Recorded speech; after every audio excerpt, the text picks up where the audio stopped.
Bienvenidos a esta sesión de los foros de reflexión, análisis y diálogo sobre experiencias del uso divulgativo y educativo de las imágenes científicas. Me presento. Soy Marta Ávila, coordinadora de CUDI. CUDI es la Red Nacional de Investigación y Educación Mexicana y apoyaré la moderación de este foro, que lleva como título Generación, Utilización y Preservación de Imágenes Científicas generadas a través de las plataformas virtuales. Antes de dar inicio, me gustaría agradecer la invitación de la ACECIC, la Asociación Española de Cine e Imagen Científicos, a través de Gerardo Ojeda, a participar en el stand virtual. Este foro se desarrolla como parte de las actividades de la Semana Iberoamericana de la Educación en el marco del evento virtual denominado Global Edu Summit Smart. Estas sesiones tienen como finalidad compartir buenas prácticas de innovación educativa a través de imágenes científicas presentadas por los auténticos protagonistas, quienes las llevan a cabo desde sus propias trincheras en diferentes partes del mundo. Compartiremos este espacio con expertos de diferentes enfoques y propuestas metodológicas, todas ellas ligadas al campo de la educación. En esta sesión conoceremos la experiencia del Dr. Óscar Cárdenas en la generación, uso y divulgación de imágenes científicas. El Dr. Cárdenas es profesor investigador en el Departamento de Ecología y Recursos Naturales del Centro Universitario de la Costa Sur en la Universidad de Guadalajara. Ha desarrollado la línea de investigación titulada Análisis Espaciales y Multitemporales aplicados al manejo sustentable de los recursos naturales. Ha publicado artículos en revistas especializadas y de divulgación científica, forma parte de diferentes redes académicas, incluyendo la red temática de socioecosistemas y sustentabilidad, Red Socioecos, y la red de monitoreo de reservas de agua, Red Mora.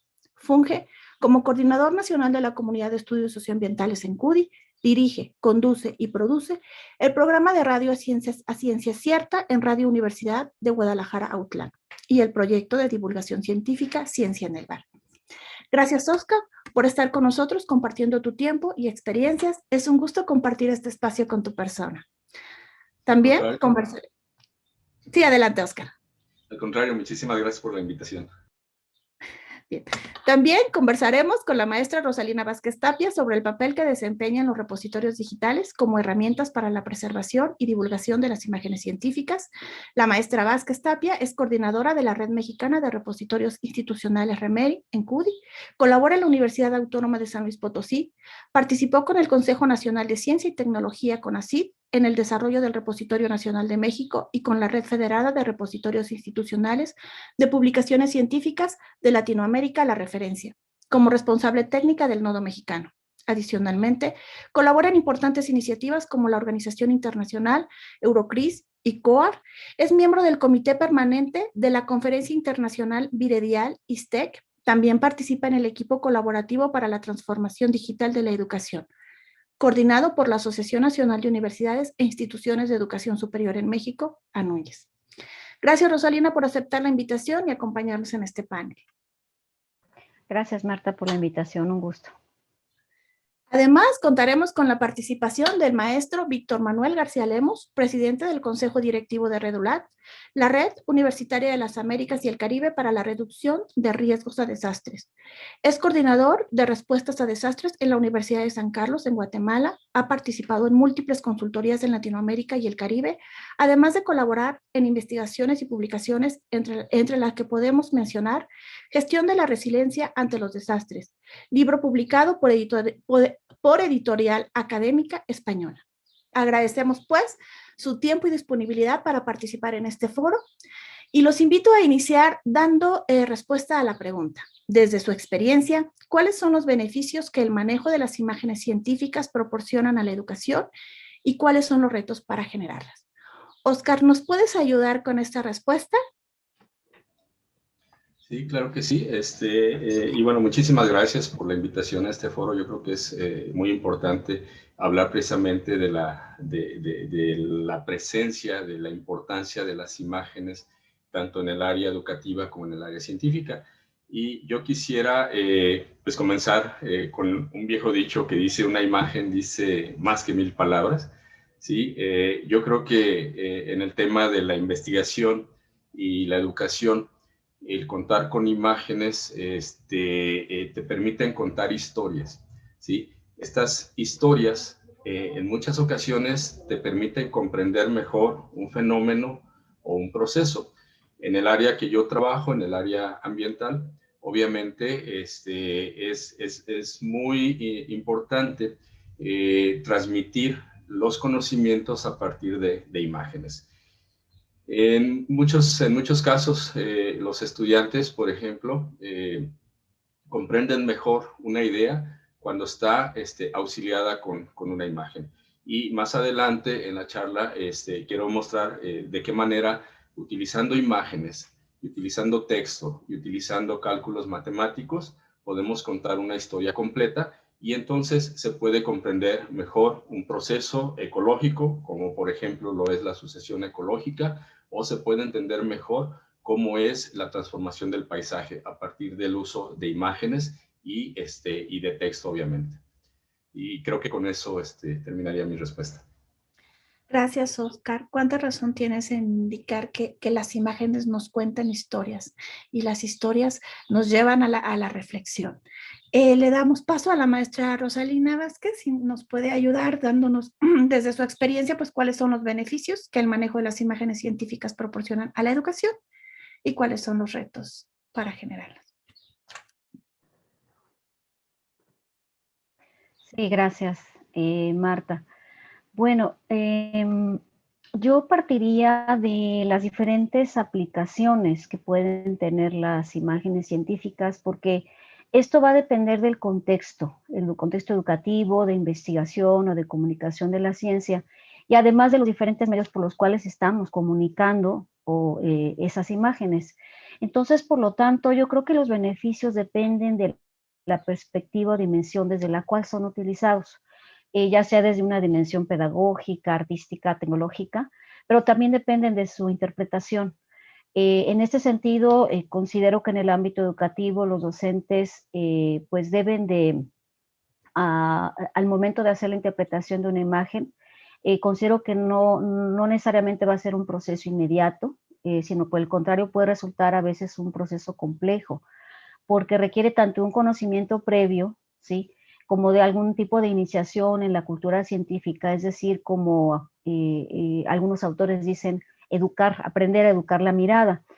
Y en este sentido, considero que uno de los retos principales para el docente, pues es justamente el cómo seleccionar las imágenes que considere más representativas de lo que desea comunicar, para que el lector o el receptor interprete el significado de sus elementos y de la estructura que representan los mismos, para que se dé el tipo de comunicación o de aprendizaje que él está esperando. Como autores o creadores de una imagen, considero también que se requiere de un conocimiento amplio sobre el tema objeto del estudio, también quizá una perspectiva epistemológica, comunicativa, social, y obviamente la habilidad técnica para poderla generar. Entonces, bueno, desde mi perspectiva eso es lo que podría yo comentar. Gracias. Gracias, Alina. ¿Cuánta razón tienes en decir, no? Pareciera que el poder obtener una imagen es solamente irte y buscar a ver qué imagen se ve más bonita, y no es esa la finalidad, ¿no? Al fin es para qué la quieres utilizar y cuál va a reflejar, cuál es la imagen que va a reflejar lo que tú quieres compartir, quieres transmitir. Bien, bueno, ahora le pedimos a Víctor Manuel García, por favor, si nos apoya con su opinión respecto a esta pregunta. ¿Tienes tu micro cerrado? Si nos ayudas a... Muchas gracias, es un gran gusto participar con ustedes en este evento. Desde la perspectiva nuestra de la red, una de las situaciones importantes de las imágenes satelitales es el acceso.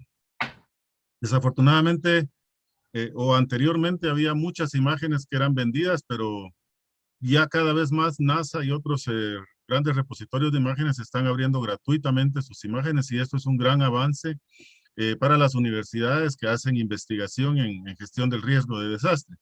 Entonces, es muy importante porque las universidades generalmente tienen bajos presupuestos para investigación y el acceso es una limitante o un reto que hay que resolver.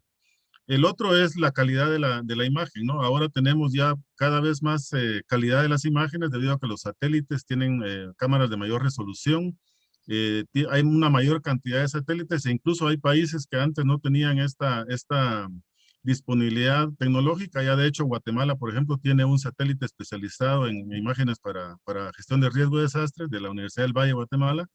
Y San Carlos y con otras universidades de Centroamérica están haciendo proyectos, Costa Rica, para hablar de la región, digamos, menos adelantada entre nosotros. Las imágenes son muy importantes por la lectura del territorio y sobre todo tener secuencias de imágenes para hacer el análisis forense de lo que explica un escenario de riesgo. Entonces, para nosotros la calidad de la imagen y la accesibilidad de la imagen para poder construir estos escenarios y asesorar a las organizaciones de respuesta de nuestros países es fundamental para nuestros centros de investigación. Porque los escenarios de riesgo son los que nos sirven para la toma de decisiones, para poder tener una secuencia cierta de por qué, cómo explicar un fenómeno y cosas que no, a veces ya no necesitamos ir a las áreas a hacer una inspección física inicial, porque antes hacíamos esta lectura por inspección física principalmente, ahora podemos tener una secuencia de imágenes previa y cuando lleguemos al análisis físico, a la visita de las áreas, tenemos tanta información que podemos enfocarnos en aspectos puntuales que necesitamos recalcar, confirmar y tener una buena asesoría para de los centros de investigación nuestros para la toma de decisiones. Gracias, Víctor. Cómo es importante aquí el uso de la tecnología, ¿no? Y cómo el uso de la tecnología nos ayuda a obtener esta calidad de imagen, que al final el resultado para la investigación es fácil de identificar, quiero suponer, detalles muy específicos. Bueno, vamos a continuar con Oscar Cárdenas. Desde tu perspectiva como académico, investigador y divulgador de la ciencia, nos gustaría conocer tu opinión sobre cómo generar imágenes científicas a través de las plataformas tecnológicas. Sí, pues una pregunta muy interesante, pero también muy amplia, ¿no? Actualmente existen muchas plataformas tecnológicas y obviamente más gente está haciendo uso de ellas, principalmente los dispositivos móviles que ahora se convierten en una herramienta muy importante, muy interesante para el tema del manejo de las imágenes científicas y para la identificación de objetos, plantas, animales, hasta la comprensión de los procesos que se están llevando a cabo. Me da gusto escuchar que Víctor también trabaja con imágenes de satélite. En el caso, por ejemplo, en mi caso, que trabajo con el tema ambiental, yo trabajo, digamos, con dos plataformas principales. Una de ellas es precisamente las imágenes de satélite, y la otra es el uso de, obviamente, cámaras fotográficas y videocámaras. Y bueno, estos dos elementos pues se consideran como sensores remotos, ¿no? Estamos hablando de trabajo con la percepción remota. Y bueno, ¿cómo utilizarlo? Yo quisiera poner dos ejemplos, si me permiten compartir un archivito que tengo por aquí. En el primer caso, y me voy a permitir compartir la pantalla, voy a presentar un pequeño video en el cual mostramos los resultados de una investigación doctoral llevada a cabo por la doctora Saraí Contreras Martínez, y lo que hizo ella fue trasladar toda la parte científica de su tesis de doctorado en materiales que pudieran ser fácilmente vistos por cualquier persona. ¿Por qué hacer esto? Sabemos que la investigación científica genera muchos resultados, pero muchos de esos resultados se quedan simplemente en revistas que no pueden ser consultadas por el grueso de la sociedad.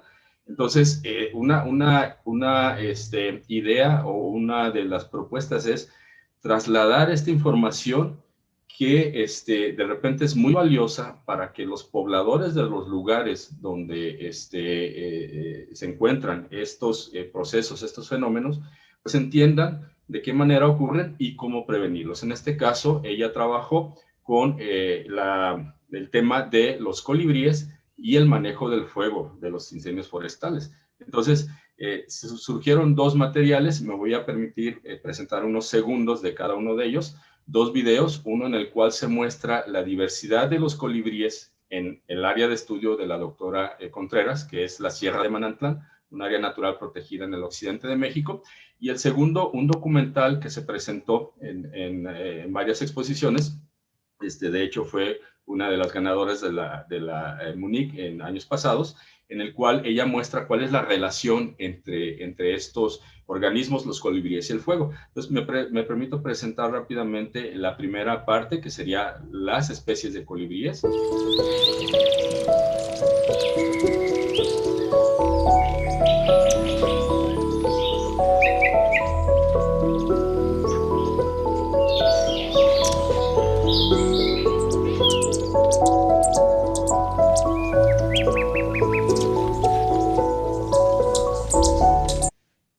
Y el segundo video es ya los resultados, ahora sí, de su investigación, en los cuales se muestra esta relación entre organismos, procesos ecológicos con los organismos.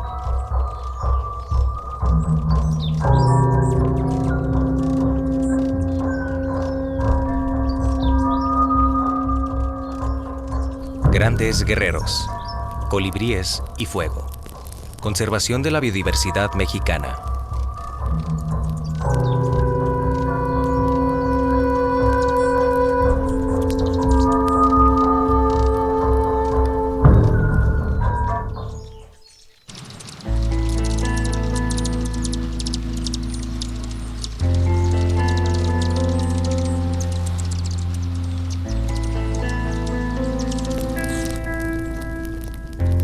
El fuego, como el colibrí, son elementos importantes en nuestra cultura, ya que aparecen frecuentemente a lo largo de nuestra historia. El fuego es el elemento esencial y ancestral de la vida.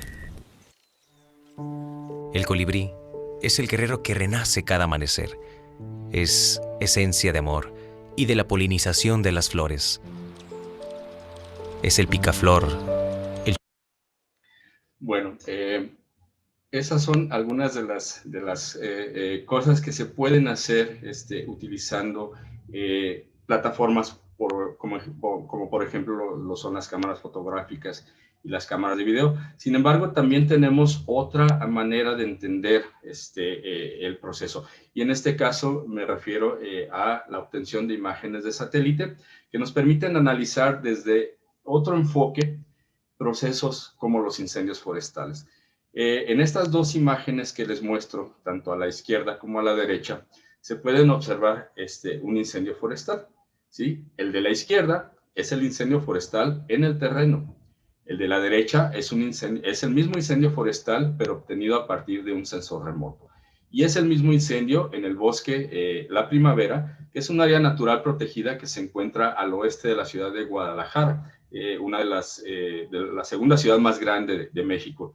Y es un bosque que está amenazado precisamente por el crecimiento urbano. Entonces, mientras que una imagen nos muestra llamas y nos muestra cómo se está quemando el bosque, la otra imagen, por otro lado, nos está diciendo cuánta fue la superficie afectada. Si ustedes pueden ver en la parte del bosque, que sería la zona verde, se observan unos polígonos en color café que corresponden precisamente a las zonas quemadas recientemente. Estamos hablando de lo que ocurrió este mes y el pasado, en marzo de este año.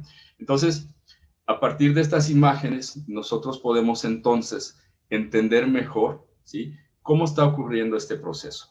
Y también entender que en muchas ocasiones no solamente son situaciones malas, sino que también reflejan cómo se relacionan los organismos con su ambiente bajo un régimen de perturbaciones que es normal, es natural en todo el mundo, y que de repente se sataniza porque se piensa que es todo muy malo. Entonces, yo creo que esta sería como una aproximación a la utilización de diferentes plataformas para entender un mismo fenómeno que sería los incendios forestales. Gracias. Sí, también haciendo un poco referencia al comentario que hacía Alina, en que qué imagen utilizas dependiendo del uso que le quieras dar. Y como y tú iniciaste dando respuesta a la primera pregunta, una imagen dice más que 1000 palabras. Tenemos primero esta imagen que te puede llegar a impactar del fuego, la inmensidad del fuego, la debilidad o la fragilidad del colibrí, como de primera haces y te impacta, ¿no? Por eso llamó la atención, y después viene ya la imagen en donde te dice, es que este es el espacio que se está quemando, y entonces ya te da más información, pero en otro sentido, ¿no? Muchas gracias por tu ilustración.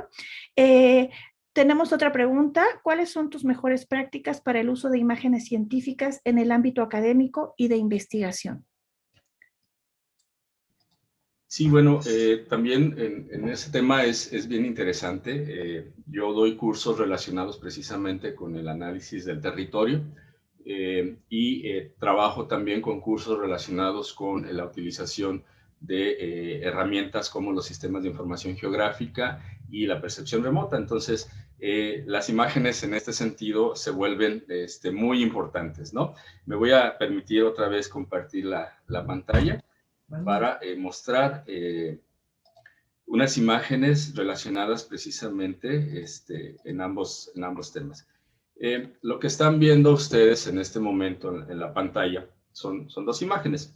En la imagen de la izquierda observamos lo que sería el paisaje en la región en donde yo vivo. Al fondo se observa la Sierra de Manantlán, que es el área natural protegida que les comentaba hace unos minutos, la más grande en el occidente de México, y está rodeada precisamente por cultivos agrícolas, ¿sí? Entonces, aquí, en el caso de la utilización de las imágenes en la docencia, en el aula, es para mostrar que en realidad el paisaje no es estático, el paisaje está cambiando, ¿sí? Y que en el paisaje nosotros podemos no solamente observar procesos netamente naturales, sino también es importante considerar la dimensión humana en este caso, ¿sí? ¿Por qué? Porque está relacionado todo lo que se realiza en la zona de valles tiene un impacto en la zona montañosa y viceversa también. Si, por ejemplo, los bosques de las zonas altas de la montaña resultan afectados, entonces el proceso de captación de agua de la cual utilizan no solamente en la agricultura, sino las zonas urbanas que se encuentran abajo, pues también resulta afectado. Entonces, de repente, este tipo de imágenes permiten que los estudiantes comprendan mejor, tengan una visión más integral de lo que está ocurriendo en el territorio y no se queden simplemente con la idea de que los cultivos son una cosa, las montañas son otra cosa, sino que hay una relación entre ellos. Por otro lado, en la imagen de la derecha, lo que se muestra es precisamente un proceso de sucesión ecológica. ¿Qué es la sucesión ecológica? Es básicamente el proceso que lleva a cabo un tipo de vegetación después de que ocurre una perturbación, ¿sí? Una perturbación natural puede ser un huracán, un incendio que haya sido de origen natural, ¿sí? O una perturbación antropogénica causada por alguna actividad humana. Lo que estamos viendo aquí es básicamente la separación entre dos áreas, ¿sí? Un área en la cual a la derecha de este cercado que se ve ahí al centro, se presenta actividad ganadera, es decir, las vacas se encuentran libres, ¿sí? Y se están comiendo toda la regeneración del bosque, es decir, todas las plántulas pequeñas de los árboles que están haciendo son básicamente comidas por las vacas. Pero a la izquierda se protege ese sitio. Entonces, ahí sí estamos viendo el crecimiento de lo que serían las plántulas y la regeneración del bosque. Entonces, esta imagen nos muestra, o les puede mostrar a los estudiantes, cómo se da un proceso bajo un esquema de protección y cómo se da ese mismo proceso bajo un esquema de no protección. Entonces, creo que es muy importante esa parte. Por otro lado, también en el caso, cuando hablamos con los estudiantes precisamente de la definición de zonas de riesgo, la definición de zonas vulnerables, los estudios de ordenamiento ecológico de impacto ambiental. Como decía, una imagen te dice muchas palabras, ¿no? Pero cuando tú juntas la imagen más datos que estás proporcionando, entonces te está toda esta, la conjunción de estas dos cosas, te está contando una mejor historia. En este caso, por ejemplo, el saber en dónde están los sitios planos, que en el caso de la imagen en amarillo, corresponden de la imagen en la izquierda, corresponden a las zonas en amarillo, ¿sí? Pues te indica dónde se pueden llevar a cabo ciertas actividades, por ejemplo, las actividades agrícolas. Pero ya cuando tú lo complementas con datos numéricos, entonces ya no nada más te dice en dónde se puede hacer, sino cuánto se puede hacer, cuánta superficie puedes tú destinar a eso. Entonces creo que en este sentido, las imágenes pues nos ayudan precisamente a poder hacer que los estudiantes se apropien de ese conocimiento, ¿sí? De una manera más sencilla. Gracias, Oscar. Antes de continuar con la siguiente pregunta, me gustaría saber si Alina o Víctor Manuel quisieran hacer algún comentario, alguna aportación.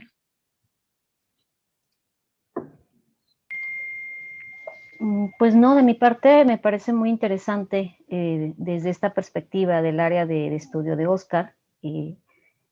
Yo que soy más del área técnica, pues me parece muy interesante, muy ilustrativo el cómo desde esta área de la biodiversidad, de todo este campo de estudio, pues hay infinidad de maneras de poder, a través de las imágenes precisamente, comunicar a los estudiantes. Como lo dijo Oscar en un principio, la imagen dice más que 1000 palabras y en las áreas y ejemplos que él nos ha mostrado queda perfectamente demostrado. Gracias, Alina.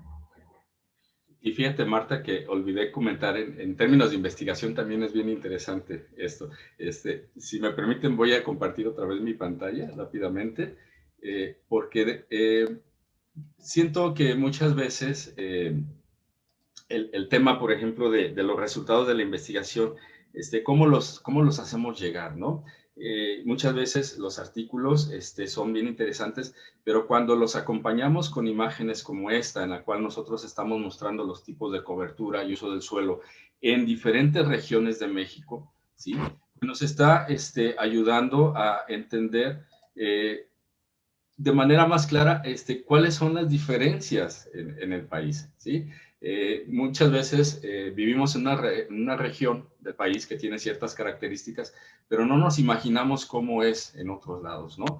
Entonces, aquí, por ejemplo, se muestran mapas en los cuales se distinguen las condiciones de 3 subcuencas en diferentes partes del país. O, por ejemplo, en este caso, muchas veces hablamos de organismos, hablamos de su conservación, hablamos de que son especies amenazadas, en peligro de extinción, y muchas veces vemos la foto del organismo, ¿sí?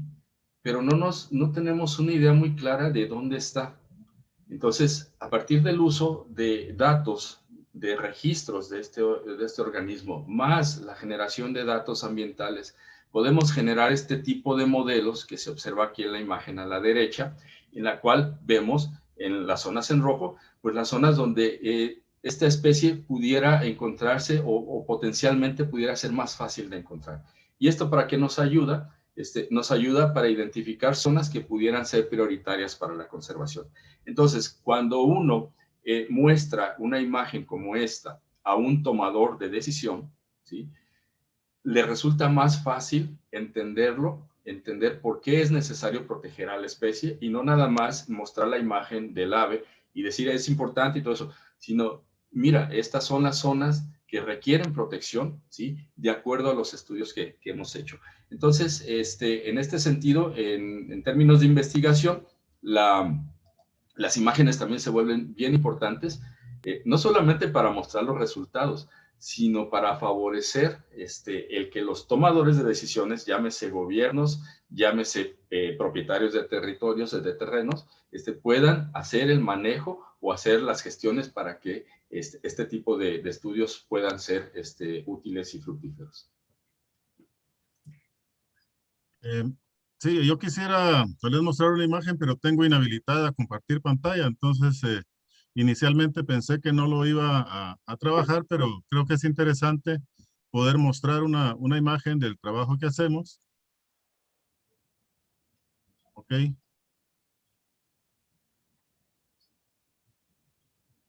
Perfecto. Gracias, Víctor. Adelante. muy bien. No sé si vemos bien la imagen que tenemos aquí en la pantalla. Aquí estamos viendo la imagen de lo que es la Universidad de San Carlos de Guatemala. Nosotros hemos hecho este proyecto de análisis de riesgo en las instituciones de educación superior en más de 15 universidades a través del continente, y utilizamos precisamente las imágenes para generar mapas de riesgo de las universidades. Este es precisamente un informe de una de las universidades, en este caso la Universidad de San Carlos, en la cual hay ejemplos de cómo se utilizan las imágenes satelitales para hacer los diagnósticos de riesgo de las instituciones. Nosotros hacemos análisis de, en este caso, por ejemplo, la universidad tiene un área que colinda con un río, más bien desagüe de áreas negras, donde se empiezan a dar deslizamientos. Y entonces acá, con las imágenes satelitales, el trabajo local, el uso de drones, fotografías, se logra construir un mapa de riesgo. Esta es la universidad, que además este mapa le sirve a las comunidades aledañas, no solo a la Universidad de San Carlos, sino que genera información de calidad para poder hacer análisis de riesgo. Entonces, a partir de eso generamos mapas y toda esta infraestructura que está ubicada en el área de riesgo se ha trasladado para esta área y se está empezando a trabajar. Y toda esta infraestructura que es privada también le ha servido a estas instituciones porque se las comunicamos, porque tienen que ver con el manejo integrado del territorio de la universidad y sus alrededores. Entonces son ejemplos. Este es, por ejemplo, el área de análisis del área esta donde se están produciendo los deslizamientos, que tiene que ver con estudios que hacemos. Entonces ya nos permite delimitar el área de riesgo en verde, en amarillo y en rojo. Y mucha de la infraestructura universitaria que está en esta área precisamente está en área de peligro. Y pues, como decía muy bien Oscar, para un funcionario que no conoce mucho del tema de desastres, mostrarle una imagen es mucho más productivo que 1000 palabras, ¿verdad? Entonces, este es un ejemplo muy claro de cómo nuestros expertos en manejo de información territorial y nuestros expertos en riesgo ayudan a la toma de decisiones dentro de las instituciones universitarias. Muchas gracias, Víctor. El documento que nos mostraste se veía en gran cantidad, se plasmaban las imágenes y otro poquito el texto, ¿no?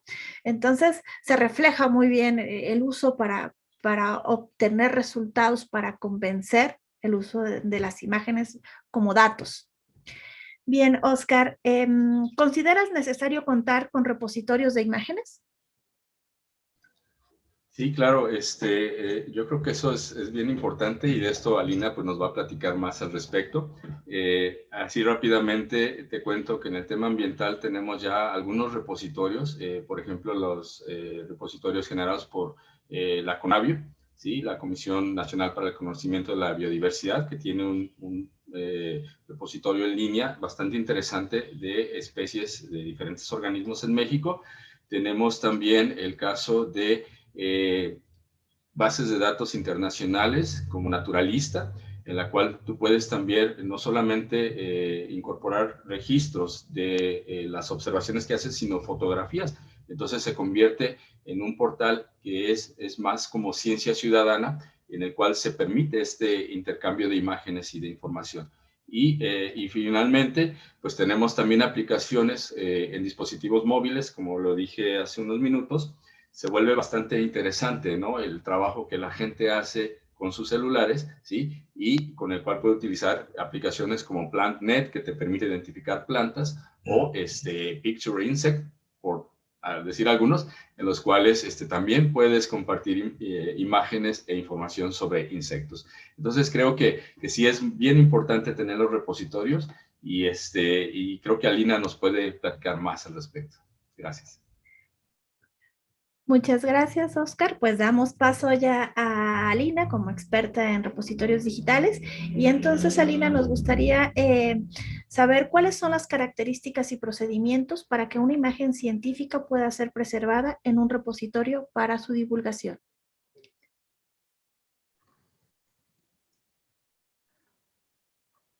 Sí, Marta, muchas gracias. ¿Sí me escuchan bien? Porque de pronto se me Escuchamos congela un bien. poco la imagen. Perfecto, gracias. Bueno, pues yo les hablaré un poco y les mostraré algunos ejemplos, nuevamente desde una perspectiva más tecnológica. En ese sentido, las características o requisitos que una imagen científica debe cumplir para su depósito, acceso, difusión y preservación digital, podríamos decir las siguientes. Primeramente, tiene que ver con el formato. Como sabemos, hay diferentes formatos como el JPG, el JPG 2000, el PNG, el TIFF, inclusive el PDF, o el formato nativo de determinados dispositivos, por ejemplo, los dispositivos Mac. Entonces, para un repositorio realmente se puede utilizar cualquiera de estos formatos. Generalmente, para su acceso y descarga se utiliza el JPG o el PDF, que son los más utilizados. Y para fines de preservación, el formato más utilizado sería el TIFF, sobre todo cuando digitalizamos documentos de cualquier índole. Generamos un máster en esta extensión, en este formato de TIFF. También tiene que ver con la resolución. Como sabemos, esta resolución se mide en píxeles o en puntos por pulgada, lo que son los dpi. Normalmente en los repositorios se puede, igual no hay ninguna limitante en ese sentido, es algo que se configura en los repositorios. Y bueno, la resolución óptima o más utilizada, no solamente en repositorios, sino en cualquier plataforma web, normalmente es de 300 dpi, o como mínimo 1280 píxeles. También se considera el tamaño del archivo. Depende del formato, la resolución y el tamaño del original. Entre mayor resolución, pues mayor será el tamaño. Normalmente para la publicación en plataformas web, los tamaños máximos o recomendados son de 2 a 10 megabytes. Obviamente puede ser un poco más, ya depende de la plataforma. Y en un repositorio realmente se puede configurar el tamaño máximo del archivo. No hay tampoco una restricción al respecto, más bien es ya la capacidad misma de almacenamiento y de procesamiento del equipo en el cual se tengan depositados estos documentos para su acceso y para su descarga. Algo muy importante que nos va a permitir el acceso y la preservación de los documentos es la forma en cómo estén descritos, ¿sí?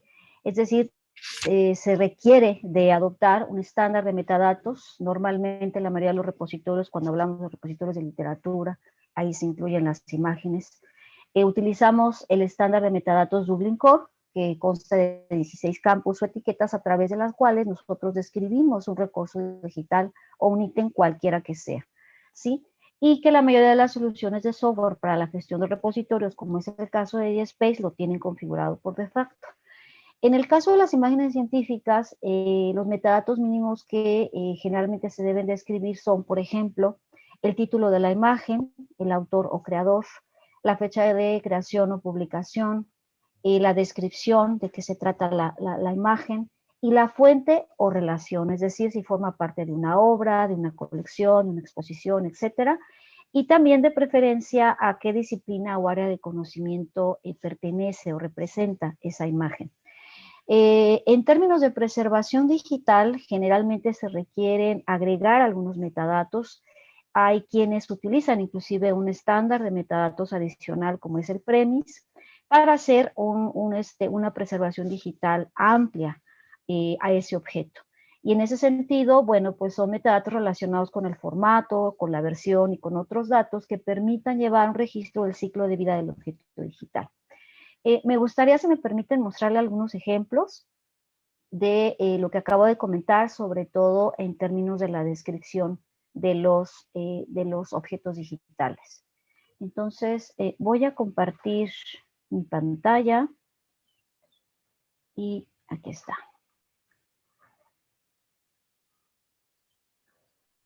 Bueno, aquí seleccioné una serie de ejemplos Los tres primeros, como el que vemos aquí, son bancos de imágenes.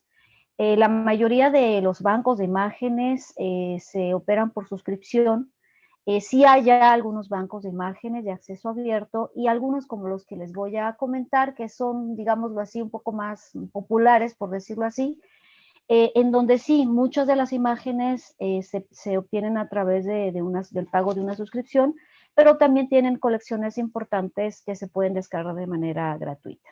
Entonces, bueno, un ejemplo de estos bancos de imágenes no necesariamente son repositorios, ¿sí? Más bien no son repositorios, pero sí quería yo presentarlos o compartirlos porque finalmente desde el área docente, sobre todo, desde el área profesional, para sobre todo diseñadores gráficos, productores de medios, etcétera, pues son muy utilizados. Entonces, uno de ellos es el Shutterstock. Otro muy similar es este de Deposit Photos, en donde también hay millones de fotografías, ilustraciones, inclusive música, de diferentes formatos vectoriales y para diferentes aplicaciones. También otro banco de imágenes de recursos gráficos que sí tiene mayores recursos que se pueden descargar de manera gratuita, pues este es este de Freepik, ¿sí? Como les comentaba, estos tres no son repositorios, son bancos de imágenes en los cuales no hay detrás ningún tipo de catalogación ni uso de estándares de metadatos, porque su objetivo finalmente es poner al alcance en muchas ocasiones por suscripción o manera gratuita, pues millones de imágenes que puedan ser utilizadas en diferentes aplicaciones por docentes o por profesionales.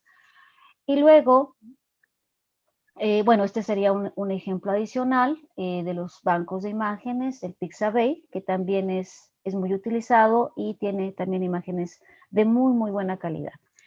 Y bueno, ahora el siguiente ejemplo que les voy a mostrar, tiene que ver ya con repositorios. Les voy a mostrar 3 ejemplos de repositorios. Uno de ellos, desarrollado por el Instituto de Biología de la UNAM, se llama IRECANI, perdón.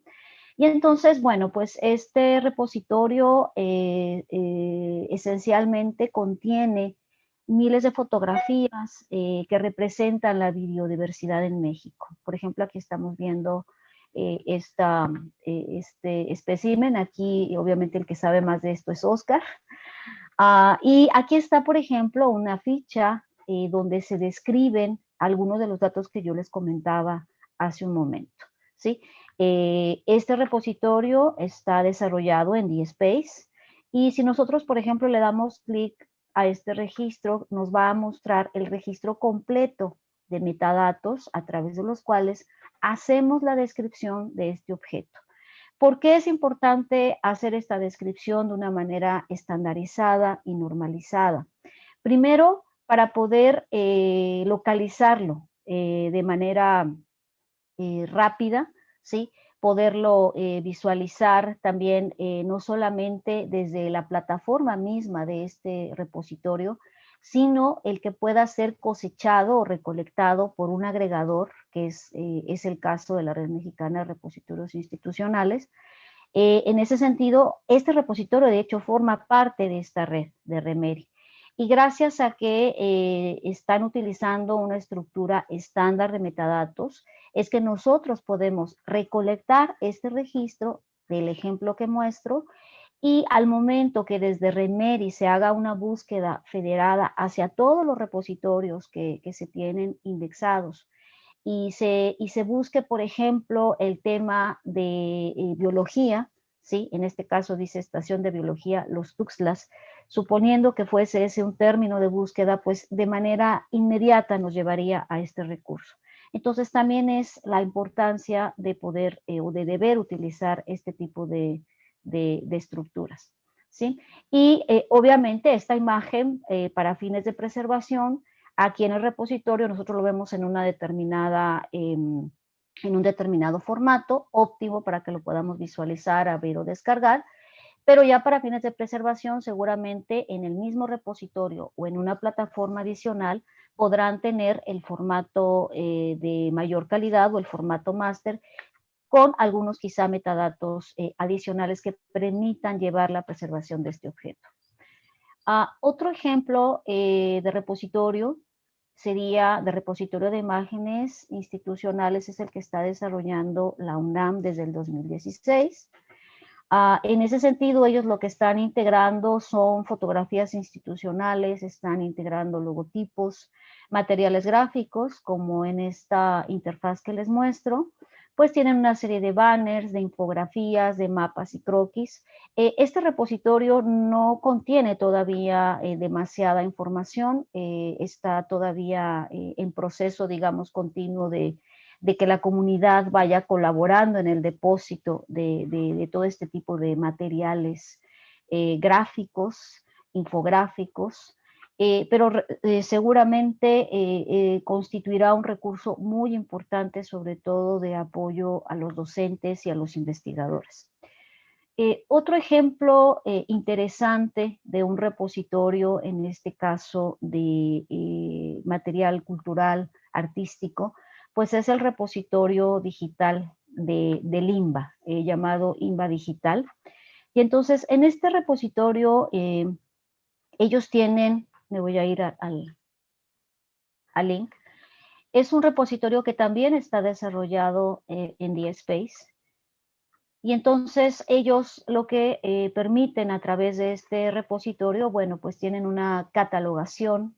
En este caso se llaman comunidades en DSpace, entonces tienen esta primera catalogación por colección, por tipo, en este caso de la entidad responsable de la producción o de la salvaguarda de los diferentes tipos de materiales. Entonces, cuando nosotros navegamos por cualquiera de ellos, vamos a entrar a la colección, en este caso del Centro Nacional de Investigación, Documentación e Información Musical Carlos Chávez, por mencionar un ejemplo. Y entonces aquí nosotros podemos navegar a través del nombre del autor, a través del subject, que sería el tema o descripción que yo mencionaba como uno de los metadatos importantes a describir al momento de depositar un objeto, en este caso una imagen en el repositorio, y las fechas de creación o publicación.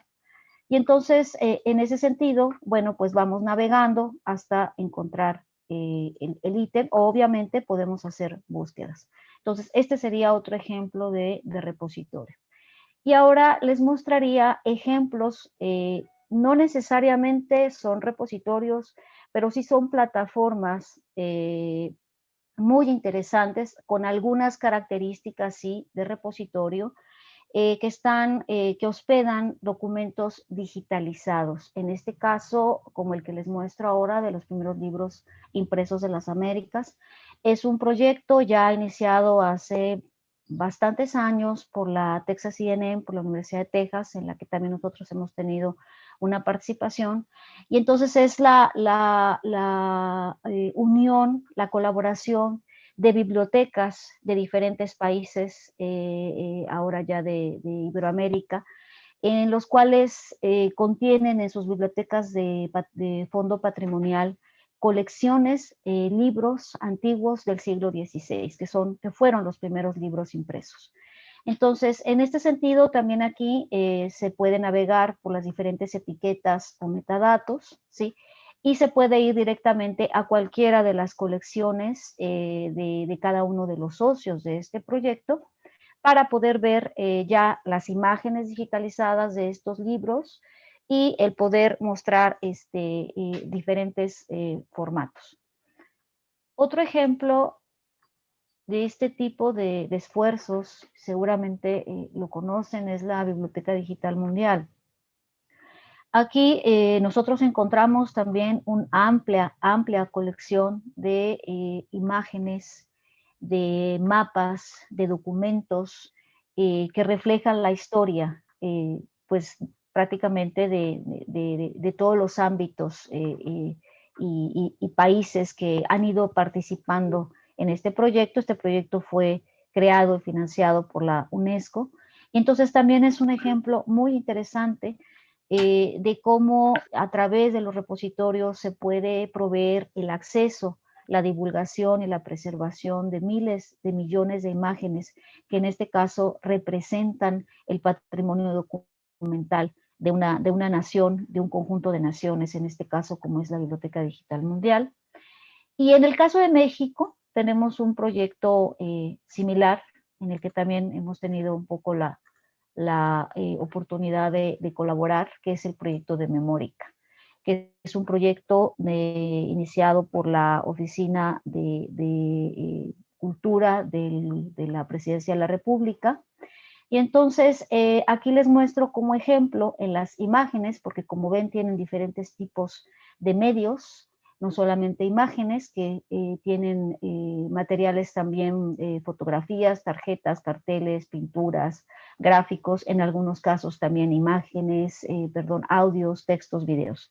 Entonces, en este caso, aquí me muestra 802 resultados que yo hice para la búsqueda sobre el tema de la Revolución Mexicana. Y entonces, si yo me voy a cualquiera de estas imágenes, me va a mostrar la imagen. Aquí nuevamente interviene el tema técnico del formato, de la resolución, etcétera. Y luego viene el registro de metadatos que van describiendo a cada una de estas imágenes y a través de las cuales pues nosotros podemos precisamente hacer esta recuperación al usar una herramienta de búsqueda, ¿sí?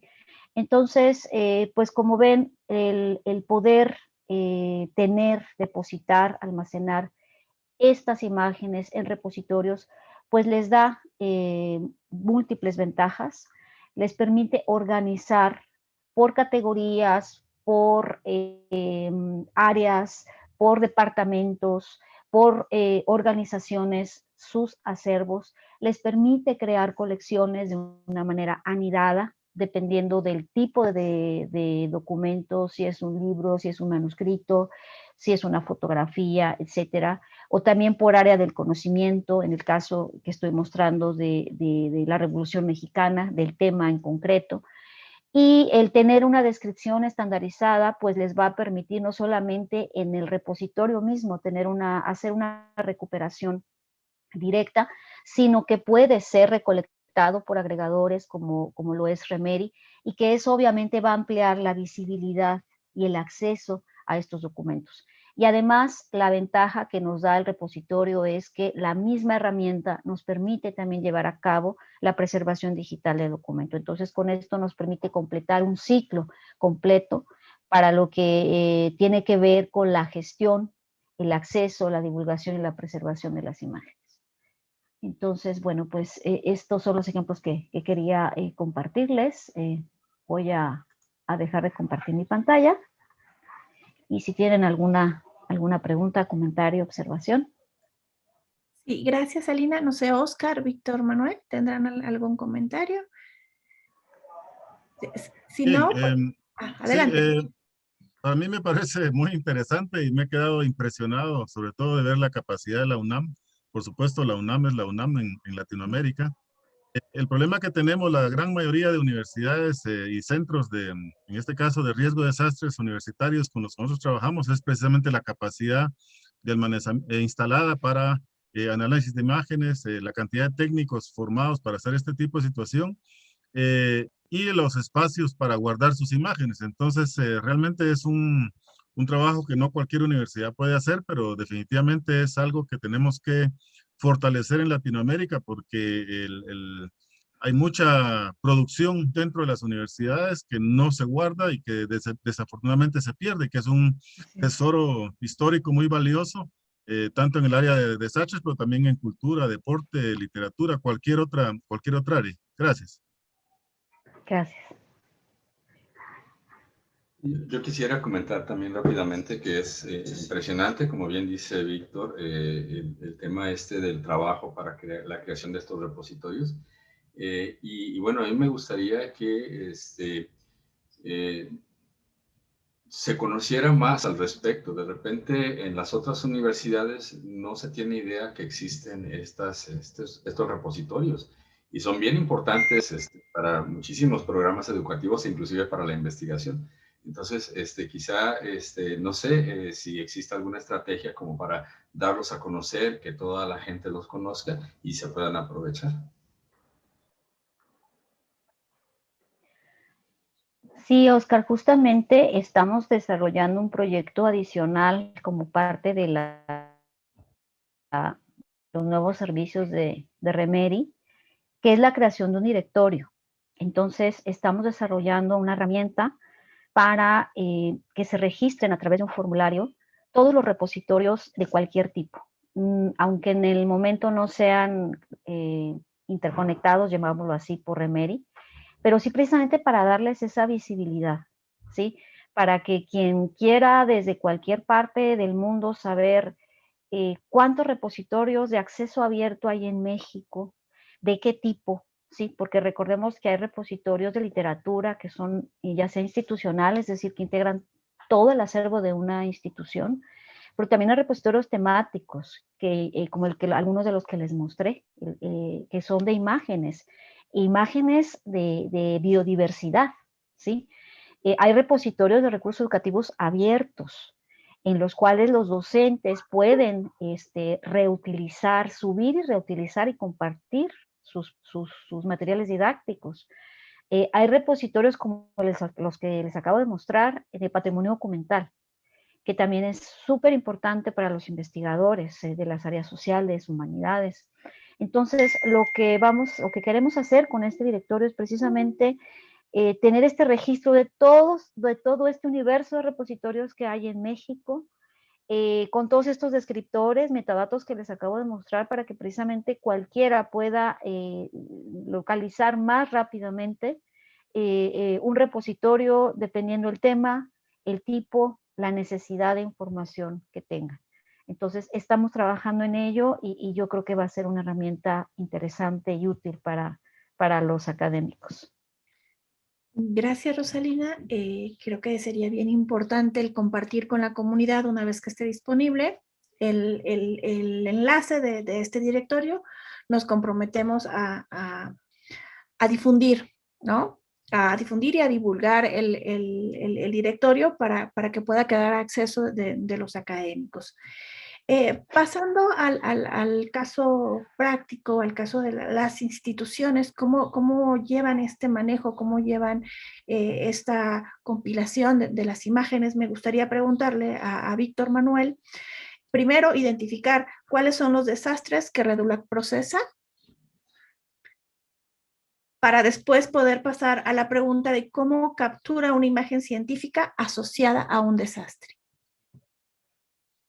Bien, en realidad nuestras universidades, nosotros como red no hacemos una captura, digamos, de las imágenes. Nosotros, cuando hay un evento, un desastre en el cual podemos trabajar o apoyar a un país o a un municipio, a una provincia con la que estemos trabajando o dentro de la misma universidad, lo que hacemos es que son los centros especializados de investigación en el tema los que los hacen. Un ejemplo podría ser nosotros, muchas universidades están en procesos de construcción de ciudades universitarias o de ampliación de nuevos terrenos para poder construir. Entonces, un ejemplo podría ser este que les puedo mostrar acá, de un análisis de riesgo. Este es un terreno que la universidad, en el caso nuestro, quería comprar.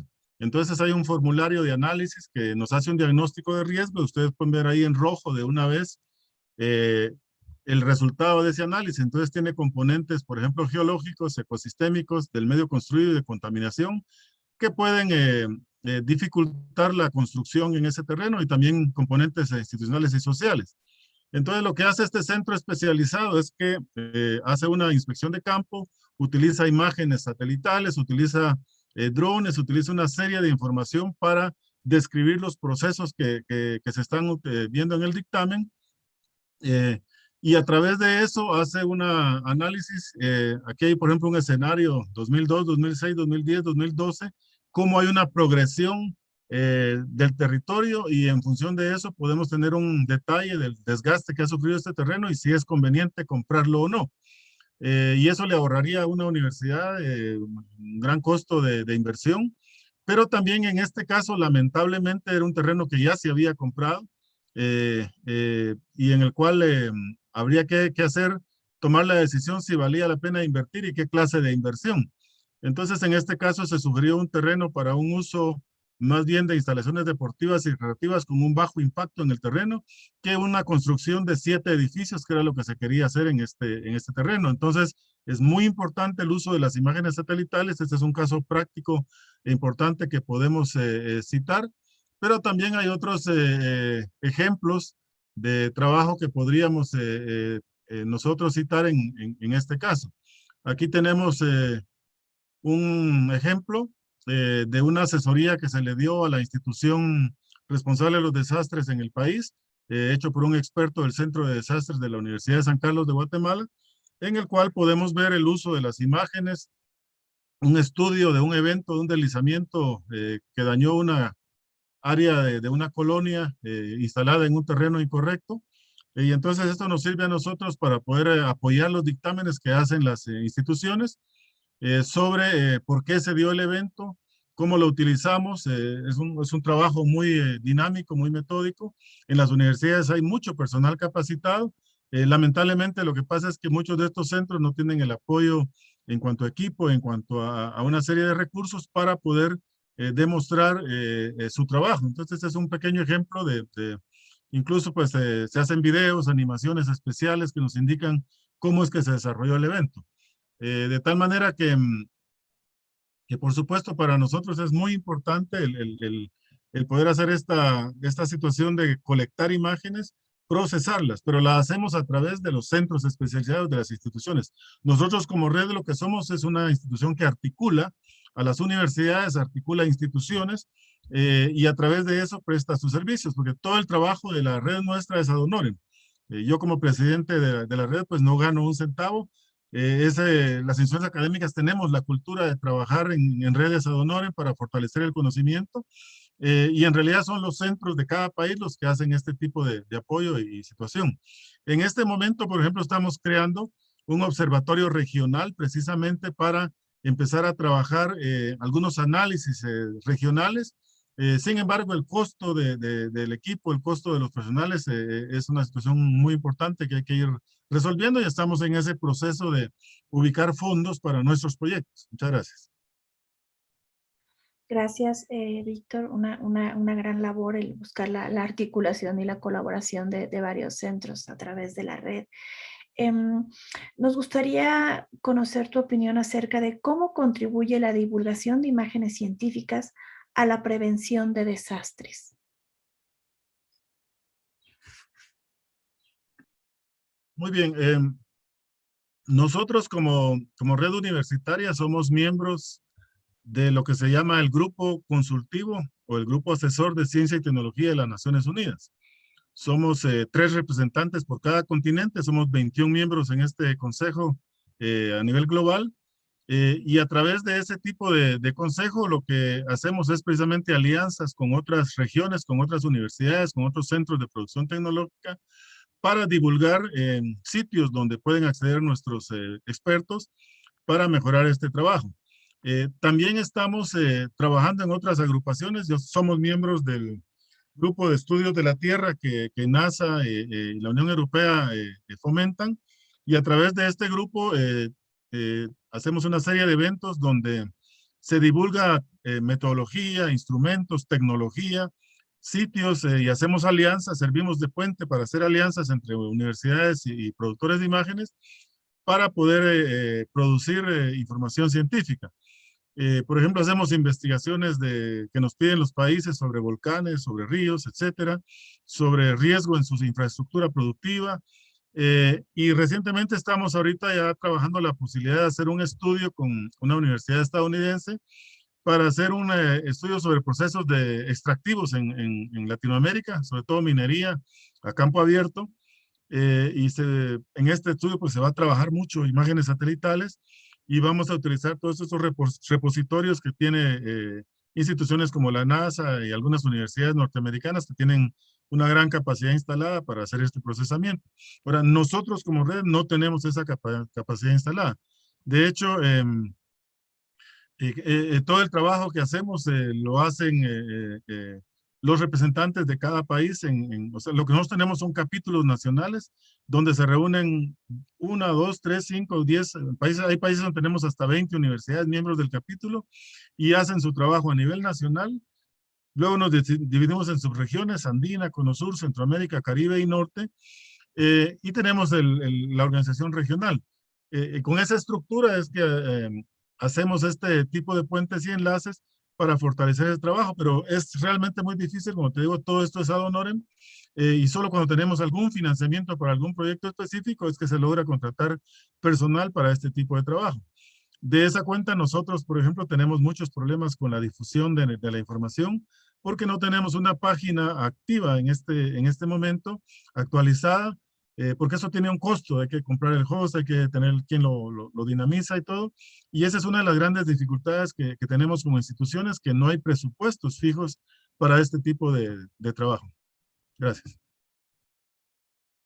Gracias, Víctor Manuel. No sé si quisieran opinar algo, Oscar, Alina. Sí, yo quisiera comentar algo. Es muy importante lo que nos comenta Víctor. Realmente, si no existieran estos repositorios en los cuales nosotros pudiéramos consultar las imágenes obtenidas a partir de sensores remotos, pues el trabajo, o sea, no haríamos nuestro trabajo a veces ni como investigadores ni como docentes. Como bien él decía, hasta hace algunos años las imágenes se tenían que comprar. Entonces, para universidades en países como los nuestros, México o Guatemala, pues los recursos no son ilimitados. Entonces era muy difícil adquirir ese tipo de imágenes. Sin embargo, ahora que la NASA y más recientemente la Comunidad Europea ponen a disposición de la sociedad en general las imágenes que están siendo captadas por los diferentes sensores que están observando la Tierra, pues ahora sí que eso favorece muchísimo el desarrollo de los trabajos de investigación y el desarrollo de trabajos para prevenir este tipo de riesgos y desastres, como bien decía Víctor. Entonces, esos repositorios de imágenes tan grandes se convierten en una herramienta esencial para el trabajo de la investigación en nuestras universidades. Y creo que ahí los tres estamos de acuerdo en que los repositorios vienen a ser una parte clave en el desarrollo de la ciencia y también en la utilización de información y datos para la docencia. Entonces creo que queda bien claro así que esos repositorios de imágenes nos son muy útiles y son importantísimos. Gracias. Gracias, Oscar. Bueno, ya para cerrar, les comparto la última pregunta. ¿Cómo los avances en inteligencia artificial, robótica, impresión de 3D y realidad virtual podrán generar nuevas plataformas de imágenes científicas que hagan más eficaz el aprendizaje y la investigación? Por favor, el que quiera tomar la palabra, adelante.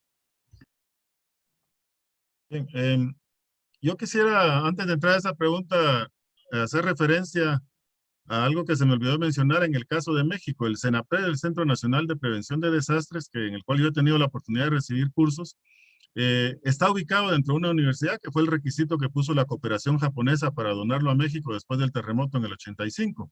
Y ese es un buen ejemplo de una práctica del uso de información satelital, la asociación de la academia con los gobiernos nacionales.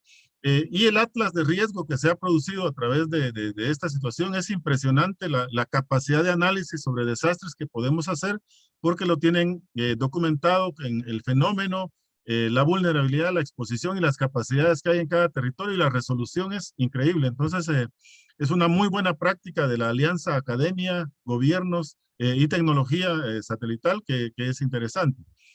Ahora, respecto a la pregunta que formulas, definitivamente las posibilidades son muy grandes. Nosotros trabajamos en el tema de preparación con las universidades, mapas de evacuación y una serie de mapas de riesgo en edificaciones. Y la tecnología 3D que ahora se está produciendo ya permite construir procesos de simulación para evacuación de edificios universitarios, bueno, en cualquier escenario, pero nosotros lo usamos, por ejemplo, en edificaciones universitarias, donde tú le puedes enseñar al estudiante ya virtualmente un plan de evacuación. Le puedes indicar dónde están las áreas de peligro, qué significa cada señal, hacia dónde debe evacuar. Y yo supongo que dentro de poco que podamos hacer ya maquetas virtuales de mayor capacidad para este tipo de trabajo, podremos hacer maquetas inteligentes para también enseñarle a los estudiantes procesos como la relación cambio climático y desastres, hacer animaciones en vivo, que ya no necesiten ir a campo, ¿verdad? Que los estudiantes pueden hacer laboratorios interactivos, como ahora se hace, por ejemplo, el estudio de la anatomía de manera virtual, con mapas digitales del cuerpo humano, donde tú ves la circulación prácticamente en vivo, los órganos en vivo. Y eso trasladado al tema de los desastres para nosotros va a ser interesantísimo. Ya hay universidades que están empezando a trabajar estos mapas en 3 dimensiones, pero no todas las universidades tenemos desafortunadamente la capacidad instalada, los científicos encargados y las imágenes disponibles, ¿verdad? Tener tecnología de ese nivel, pues es tecnología de punta. Pero yo creo que si somos solidarios en este tipo de trabajo de transferencia tecnológica, cada vez más podemos los países en desarrollo o de renta media hacia abajo producir un mejor trabajo en el tema de los desastres. Gracias, Víctor. Oscar, Alina. Pues sí, adelante, Alina. Gracias, Oscar. Yo, igual que Víctor Manuel, antes de contestar la pregunta, que lo haría de manera muy breve, sí quería complementar algo sobre lo que estábamos comentando hace un momento. Cuando hablábamos de la importancia de los repositorios, y que creo que todos estamos de acuerdo en que son definitivamente un recurso muy valioso, muy importante, que nos apoya en nuestra labor como docente, como investigador, como profesional. Es el que como institución, como país, como región, miremos ya un poco más allá del repositorio de acceso abierto, cualquiera que sea el tipo, sino el empezar a construir, que ya en países, sobre todo en Europa, lo están haciendo, ecosistemas de ciencia abierta. Ecosistemas en los cuales interactúan todos estos sistemas, todos estos tipos de repositorios, el repositorio de literatura institucional o temático que puede contener todos los diferentes tipos de acervos y de producciones académicas, científicas de una institución, o el repositorio que solo se enfoca a cierta disciplina o a cierto recurso, como el caso de las imágenes científicas que ya vimos. Sumarle el repositorio de recursos educativos abiertos, en donde estarían todos los materiales didácticos, los objetos de aprendizaje, todo lo que los docentes producen para compartirlos, para reutilizarlos, pero súper importante para los investigadores también, los repositorios de datos. ¿Sí? Entonces, estos 3 entes van completamente de la mano, ¿sí? Y a eso yo le agregaría un cuarto componente, que son los sistemas de gestión de la investigación, que se conocen como CRIS, como Current Research Information System, en donde estos sistemas lo que hacen o lo que permiten es integrar primeramente la currícula u hoja de vida del investigador, ¿sí? Lo segundo son las actividades de investigación, las publicaciones, los productos de investigación, y muchos de ellos los comparten a través de portales públicos. Entonces, si se mira o se establece un poco más esa visión hacia construir este ecosistema de ciencia abierta, en donde estén interactuando todos estos tipos de plataformas, seguramente el beneficio para las comunidades, no solamente docentes, académicas de investigación, sino para la sociedad en general, pues se van a multiplicar en mucho. Entonces, eso es lo que yo quería comentar para cerrar el punto, y paso a la pregunta que nos hacía Marta con un comentario muy, muy breve. Definitivamente sí, las tecnologías como realidad virtual, realidad aumentada, inteligencia artificial, pues definitivamente serán piezas clave para la educación, porque ofrecen enormes posibilidades, ventajas para generar diferentes experiencias de aprendizaje, que hoy por hoy es lo que se buscan los estudiantes. ya no es tanto el que completen un plan de estudios donde hay muchas seriaciones, muchos cursos, sino que empiecen a certificar competencias, que empiecen a vivenciar diferentes experiencias de aprendizaje, diferentes estilos de aprendizaje. Y entonces definitivamente estas tecnologías, sin estas tecnologías, esto simplemente no va a ser posible. Entonces, para el ámbito de la educación, del proceso de enseñanza-aprendizaje, de la investigación, definitivamente es una herramienta y será siendo una herramienta fundamental para que se logren estos objetivos. Y con esto concluiría. Gracias. Sí, en mi caso también coincido con lo que nos comentan Alina y Víctor. Yo me imagino, no me imagino haciendo mapas, por ejemplo, con planos, ¿sí? Y tardando semanas o meses para poder terminar un producto. Entonces, pues gracias al desarrollo de la computación es que ahora podemos hacer cosas rápidamente, ¿no? Somos capaces de realizar análisis del territorio en minutos y entonces poder tener respuestas claras, concretas y rápidas cuando, por ejemplo, tenemos alguna situación de emergencia, algún evento meteorológico extremo o alguna situación relacionada con un sismo o algo así, ¿no? Entonces, creo que el desarrollo de la computación nos ha permitido hacer esto. Y ahora, obviamente, inclusive nos permite hacer esto que estamos haciendo ahorita, ¿no? Compartiendo desde diferentes lugares en el mundo las experiencias y las ideas y percepciones que tenemos sobre los temas que trabajamos. Entonces, creo que eso es bien importante.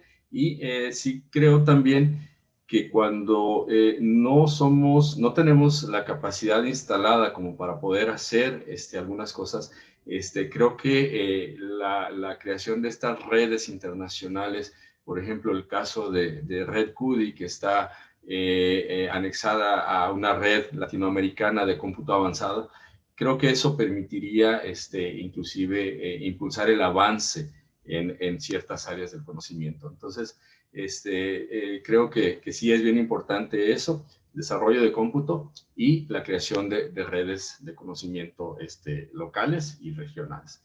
Y con eso concluiría. Muchísimas gracias. ¿Cuánta razón tienes, Oscar, en lo que mencionas, ¿no? El papel que juegan las redes y la colaboración. Y bueno, es algo en lo que estamos, es algo en lo que, en la situación que nos está haciendo vivir tanto política, de salud, ¿no? Nos está llevando a ver esta realidad y a trabajar, ¿no? A ponernos a trabajar y a ver qué es lo que podemos hacer con lo que tenemos y buscar cómo resolver. Bueno, no me queda más que pues agradecerles por compartir su experiencia y conocimiento. Estoy segura que sus aportaciones serán de mucha utilidad para la comunidad académica.